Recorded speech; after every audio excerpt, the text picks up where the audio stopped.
on a Tesla motor. Elon Musk saw such potential within the company that in 2004 he actually invested $37 million of his own dollars into it. Now this led to bigger and better things. Only in 2008 they began building the $109,000 Roadsters. Now they sold about 2,100 of these Roadsters, and also in that same year made their first mall store out in Los Angeles, California.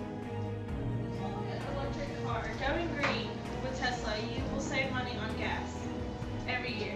There was a test conducted by a group of scientists that said that the charge for electric vehicles is equivalent to $1 per gallon in your regular car that takes gas. And with that, you save $1,200 per year, around $1,200, on the average 1,100 miles driven by the average person. When you walk into the mall, you have maybe 2 to 3 vehicles on the mall floor, and then on the sidewalls you have TVs that you can see them driving, and they also sell shirts and hats. The big thing about the mall stores is you cannot purchase the vehicles. Where will Tesla be in 20 years? That's where it'll be coming to effect. Because in 20 years, they might be the iPhone that does everything, that meets everyone's needs. Everyone knows that oil is a non-renewable resource. We know that one day it will run out. Tesla wants to be there that day when it runs out. They want to be the ones that has an option for every one of us to give them a possibility to still do our daily needs, still drive, still have a vehicle, but with a renewable resource that will never run out. Okay, so we are Group 2, and our group consists of myself, Josh Snyder's, Justin Sutton, Corey Gilmore. And we did our project on the Midwest drought. Now, the 3 main objectives we hope to get to you guys today are the effects on food, where Justin will be telling you how the food and livestock prices have affected the markets. I'll be telling you about how the drought affected the corn and ethanol, and Corey will be telling you about the social impact and history of the drought. As you see right here, from the west coast almost all the way to the east coast, the whole country, especially the breadbasket area, has had a lack of rain and high heat conditions. The soil is depleted in nutrients due to the lack of rain. The water that remains is scarce and hard to come by. That means the rivers and the streams and the ponds and the lakes have all dried up because the roots of the trees and just the soil itself is trying to grab for any nutrients that it can. Now I'm going to tell you the foods affected in the markets. That would be eggs, milk, beef, and poultry. But the most important one, or the most drastic that I saw, was the pig shortage. I'll be telling you about how the drought affects the corn production, how the corn shortage affects ethanol production, how the gas prices rising affects businesses. The Midwest has been experiencing the most intense drought since the 1950s. One of the biggest factors that the drought has had on the U.S. is the corn shortage. Corn production is the backbone of American agriculture, and no rain equals no pollination equals fewer kernels of corn. And when corn is everywhere, the loss is huge. The push to produce corn-based ethanol has helped push corn prices up to more than $8 a bushel today, from just over $2 a bushel in 2006.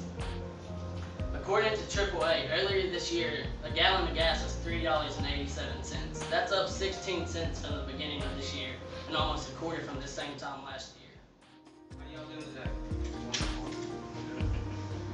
Alright, I'm going to do a little brief history on the drought in the United States and how it affects the worldwide. More than half of the continental United States is currently under drought conditions. 79.9% of the country was in drought conditions. 63% was in severe drought conditions.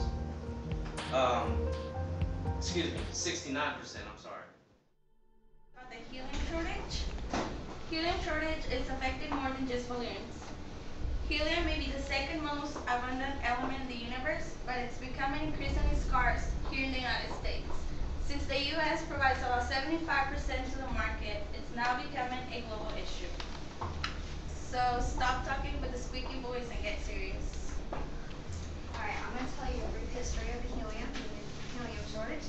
Helium was first discovered by the French astronomer Pierre Janssen. It wasn't actually until Sir William Ramsay discovered it in 1895 on Earth. He used a sample of uranium, and after heating it, he found a gas that matched the astronomer's bright yellow color that he found in 1868. 1868. Helium is a non-renewable resource, which is a product that is radioactive decay from heavy elements from uranium and thorium.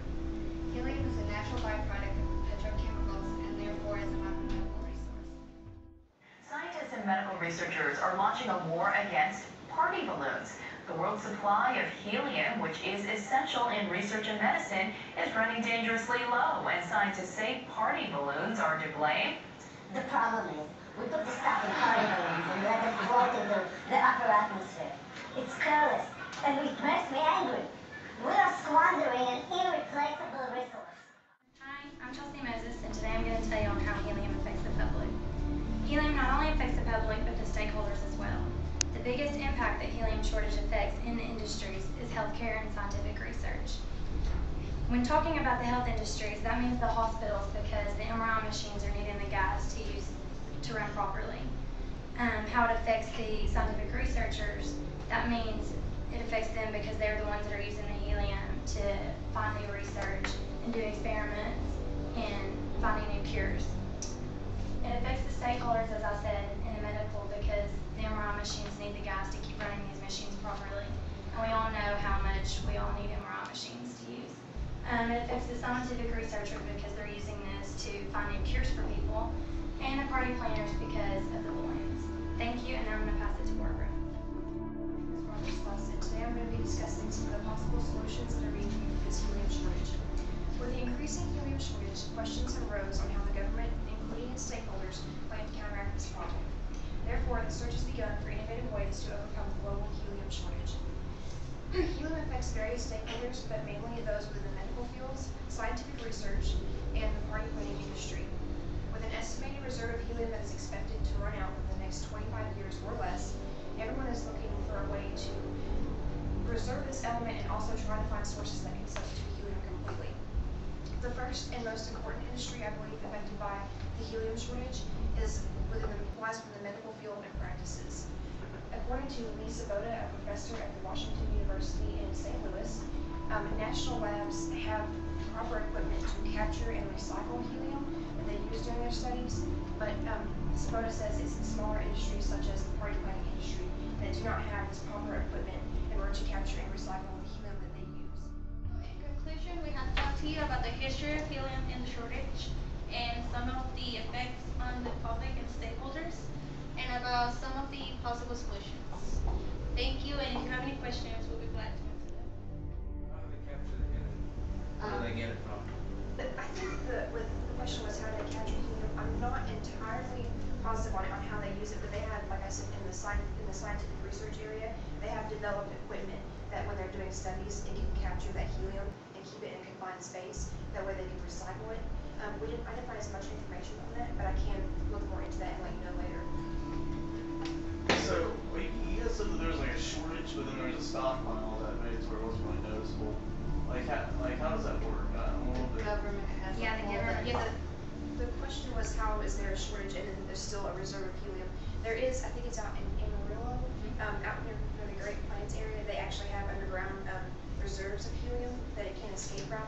But with everyone that uses it, like the people in the medical field, the scientific research, and the party industry, they're saying that the party industry is less carefree about it, and that's where they use it. They're not taking the proper precautions to save it. So the reserve that we have isn't going to last forever, even though it's still there. It gets used more quickly than it's made. So if we run out, then we can't produce it unless we can find other substitutes. That's why they talked about, for the medical field, talking about addressing the state to where it can only sell to private companies, such as the medical field, so then party industries would not be allowed to buy helium any longer, because the reserve would be going to more important areas to help reserve it longer until they can find other stuff to substitute it. And me, and is Andre, James, Amira, and Victoria. We'll present our topic. The name is the National Crisis of Drought 2012. And today we're going to tell about what the drought is, definition of the drought. Actually, we're going to tell you the three main stakeholders which affect the drought. Okay, let's start with definition of the drought. So what drought is? In a simple term, the drought is a period of time which unusual dry weather will stay long enough to cause environmental or economical problems, such as crop drought, damage, or water supply shortage. And who we're gonna face with a dry future? Yes, we will. Because the population is growing and water supplies goes down. No question about it. And a good example, in 2005 and 2007, in the United States, in the southeast of the United States, we have a drought caused by population, because at that time, the population grew on 50% over 15 years. How does the drought affect farmers? There's disadvantages and advantages both. Disadvantages are insect infestations, crop disease, erosion, income loss, and unemployment of farmers, mental and physical stress on farmers and their families, and even the loss of human life. There's also for breeding and hybrid instances, there's a scientist by the name of Andrew Wood, which is actually studying moss and ferns, that when they die, when a rain comes again, they actually can resurrect and come back alive. He wanted to do that with corn crops and other crops on farms, so that even though they wilt and start to die, they can come back, and so the farmer does not lose all their crop. And there's also farm assistance. There's several different government assistance programs right now. Crop insurance. There's also conservation programs where they can use land that they don't own to produce hay and also to graze on. This map right here actually includes all the red areas and orange, yellowish areas are all areas in the United States that is declared a disaster area and can actually been approved to receive relief and assistance from the government. There's corn, soybean, and hay. All of these, when it's harvested, are actually measured by bushels. A bushel is actually a measure of weight equivalent to the volume of 8 gallons. A bushel of corn is actually weighs about 56 pounds, a bushel of soybean and wheat about 60 pounds. Corn is the #1 produced and exported crop in the nation. Soybean comes in at second. And hay, there's different types of hay. There's everything from tall fescue, which for example on this display board, this is actually tall fescue. It should actually be double that height, just about when it comes to harvest time. Orchid grass and also Timothy grass.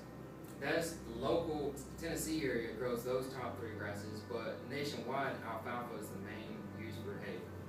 When we actually go to some local farms and take a look, there's a different story. Alright, what's your name? Larry Kitchford. Okay, and what's the name of this farm? LT Farms. LT Farms? Okay, now, how would you say your farm's been affected by the drought any this year? Yes, it has. How much, how bad is it? Hay crop was off 35%. About 35%? Okay. Now, is that a pretty big impact for your farm? Yes. We're talking about rows in the background. About 5 rows today. This year we made about 3. Right. Now, what's your name? Kyle Mike. Okay, and what's the name of your farm? I was able to get an accurate And have you had a big statistics impact for on this from the this drought guy, here? because he was actually on the top left How right. big He was an harvesting impact? soybean right before I interviewed him, about an hour before. Heard it? 50 bushels an acre. How big is the impact does that have on you? $8 a bushel? Right, $8 a bushel, 50 bushels an acre. That guy had about 400-acre farm. If you do the math, that's $160,000 he lost off his corn crop alone. That's a huge impact. The water drought can actually cause things like this right here to happen, where it doesn't fill out. It's actually a domino effect from the farmers to the consumers and even to businesses. And that's what Mary will talk about now. Okay, like James said, businesses are affected by the drought, but those most harshly affected are small and local businesses. But unlike large corporations such as Walmart and the bigger chain stores, smaller businesses do not have the financial background and stability that these large chain stores do. So when prices increase on products and transportation, it leaves a smaller profit margin for the employers. Another way that they're also helping is the government has allowed over 1,000 credit unions to provide more loans and higher loans for small businesses. But these loans are not going to come cheap. The average business loan is coming in at 12.25%, and that average loan is $223,000 per small business loan. So, although there is relief for these businesses, most people believe that the extra cost is still being left to the consumer. The drought is going to affect you, the consumer. your grocery bills. Farmers are having to take their cattle to market early because of the rising cost of feed. I spoke to a gentleman at Maynard Johnson's farm, which is in Greenville, and they have sold off all of their dairy cattle because it's went up over $100 per animal, per head, per month. And that's a large increase when you have several thousand animals, which you did. I found a site where Natalie Aruzman, she is a contributor to Forbes.com. She looked up the consumer price index. Now the historical average that the most we've seen inflation for food prices has been 3 to 4%. The standard is only 2.8%. In 2013 and 2014, the consumer price index is looking at going for beef between 4 and 5%, for dairy 3.5 to 4.5%, for bakery and cereals 3 to 4%. Our nation depends a lot on grains and especially corn. Over half of the corn crop this year has been listed in poor to very poor condition. A third of the total demand of U.S. corn is for ethanol, and that's where you're going to find your next biggest hit on the consumer. There are going to be more mandates from the government, and we're going to be using more and more ethanol. And when we do this, this is going to cause gas prices to go up. It's not going to be the only figure in your gas prices going up, but it's going to be a sweet little chunk of it. Scott Brown, who is a research assistant professor with MU College of Agriculture, Food, and Natural Resource, stated, I expect to see food inflation, but it will take time. Short-term effects will be muted for the remainder of 2012. We will see the increases in 2013 and even into 2014. My advice to the consumer is to act now.